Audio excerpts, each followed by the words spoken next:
My name is Cornelius. I'm from Oak Park, Illinois. Now I'm down here in the dirty Mississippi Delta. I'm a program director, I'm a firefighter, but most importantly, I'm your new Spanish teacher. Yeah, I know, I am.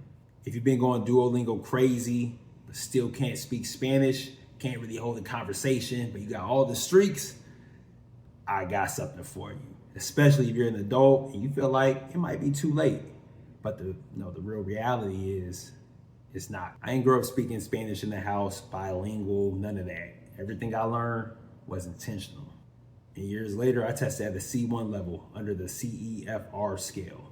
That's the international standard used to measure language proficiency, and C1 is considered advanced proficiency. I'm gonna drop a link below so you can see where you're at. Regardless of where you're at in your journey, I can help you. But today, I'm gonna tell you how I learned Spanish. So, before we get into all that, así que quédate aquí, escúchame bien y que te voy a enseñar todo lo que tú necesitas para hablar con confianza. ¿Estamos? All right, let's go. Go, go, go. From the north to the mall. 500 cages to host. Go, go, go, go, go. The neighbors who knows. Pack my bags and go, go. Consequences and repercussions. So here's what actually happened. Like a lot of you, I grew up around a ton of Hispanics. I heard Spanish here and there, and I could understand a few words, understand a few phrases, but nothing really serious. And I even took Spanish in high school, like a lot of people. I think most students in the US take Spanish in high school, but I couldn't really function. Ordering food, awkward, real conversations, forget it. And doing some business, some significant business in the language, I mean, impossible, just couldn't do it. But everything changed when I decided to study abroad in college.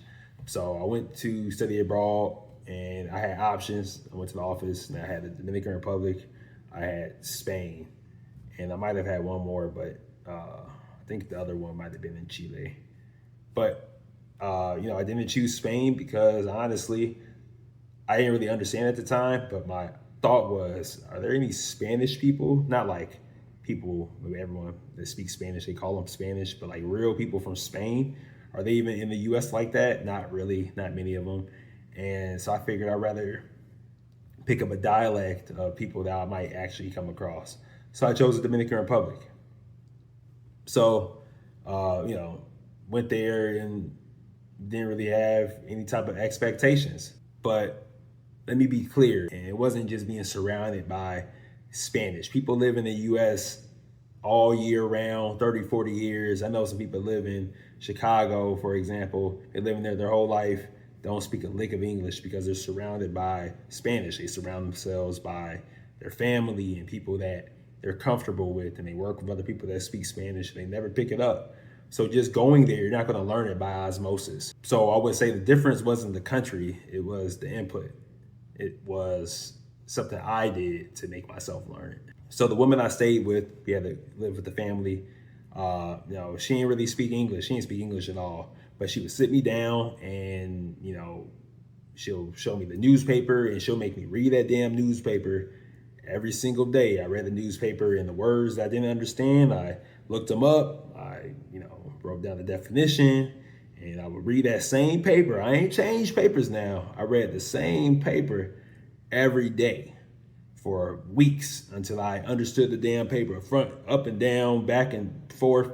And that might have been the most useful exercise ever. Now, it didn't fix my ear, but it did help me with the vocab and even the grammar through reading and kind of putting things together and understanding what they were trying to say. I learned the grammar that way.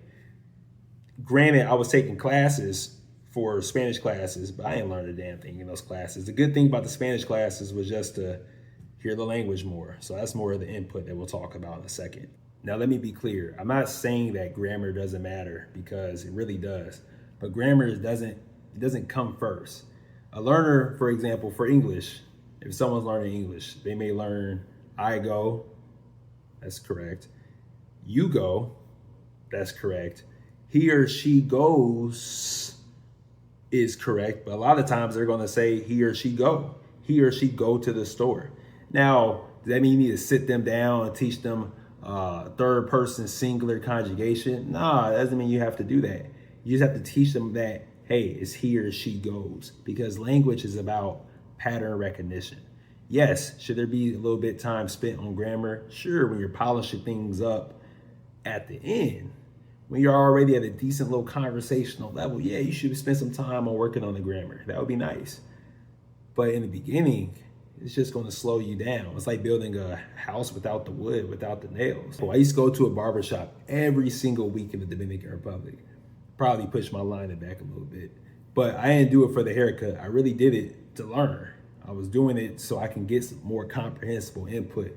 You know, they would show me the razors, show me the clippers, show me different haircuts. Well, how you do this, how you do that. And they'll explain it all in Spanish.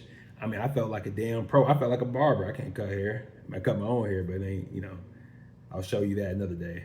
But no, a couple weeks go by, a few weeks, and I'm ordering food. I'm learning how to go to the grocery store and order my meals.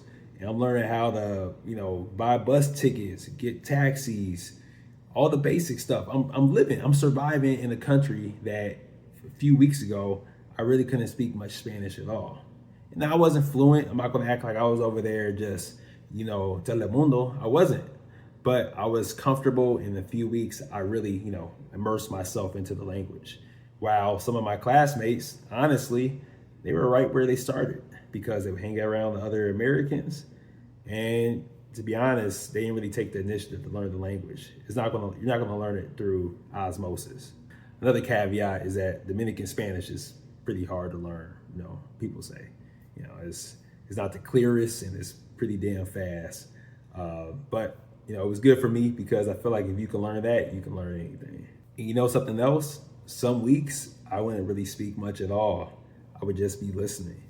I'll go around listening to conversations, seeing what I could pick up. I would listen to the radio. I would, you know, listen to my Haitian and Dominican friends who spoke Spanish, and those were the times I really advanced the most. Those were the times I really became, you know, I really advanced in my language learning journey. It was really when I wasn't speaking. Yeah, in short, I watched YouTube, I made friends, I listened to music, I listened to interviews. I kept it short. A lot of times I didn't understand, but what I would do is listen to the same thing over and over and over and over and over again. It's about repetition, it's about hearing it from different people. Is really, you gotta look at stuff that you enjoy. You like basketball, go watch NBA in Spanish. You like football, go watch NFL in Spanish. You like baseball and you understand what I'm trying to say.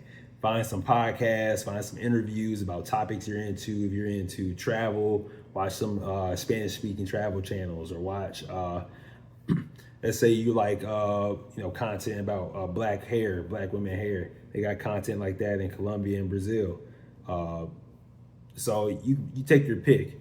There's content out there. Make sure that if you're able to, please don't forget, always try to find some type of script if it's available. You need the script because otherwise you're just guessing.